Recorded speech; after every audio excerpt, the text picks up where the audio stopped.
And now more on our top story. The death of a South Lake Tahoe police officer, his wife, and their friend. They were all killed on their way home from a trip Saturday evening. 4 children survived the crash and are recovering tonight. The single vehicle rollover happened on Highway 50 east of Fallon. The eastbound lanes were closed for several hours while the scene was being investigated. Paul Nelson talked to some of Mark Hounsel's colleagues today and joins us live in the studio. Paul, this is a tragic situation for everyone involved. It is, Wendy, and really the concern now is for those 4 kids that are left without parents. They were taken to Renown, as you mentioned, with serious injuries, and they are expected to be okay. As you would expect, those close to the family are struggling with the loss. Flags are being flown at half-staff at the South Lake Tahoe Police Department as the community mourns the loss of one of its police officers. We're a small family here at the police department and in the city of South Lake Tahoe, and it's like getting kicked in the guts when you lose somebody so close to you in your family. Mark and Jeannie Hounsel were on their way home from a family trip when the accident happened. Investigators say Mark allowed the SUV to leave the road and then overcorrected, causing it to roll over several times.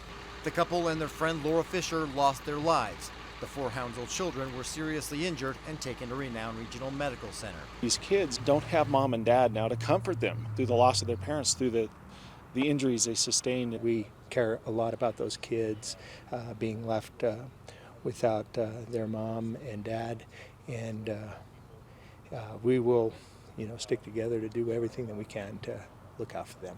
Mark Hounsel served on the South Lake Tahoe Police Department since 2007.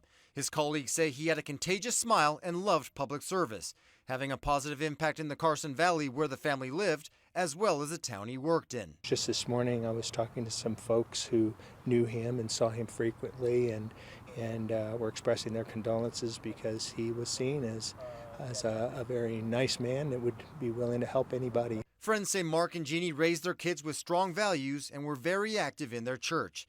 They didn't know Fisher, but say they grieve for her family as well. They certainly were close to us in the sense that they were close to Mark and his wife, and they are experiencing the same loss as all of us. Now, Williams says Mark and Jeannie's family's flown into town to be with the kids. So far, there haven't been any fundraisers set up for the family, and plans for the funerals are still being worked out. Covering the big story live in the studio, Paul Nelson, Channel 2 News.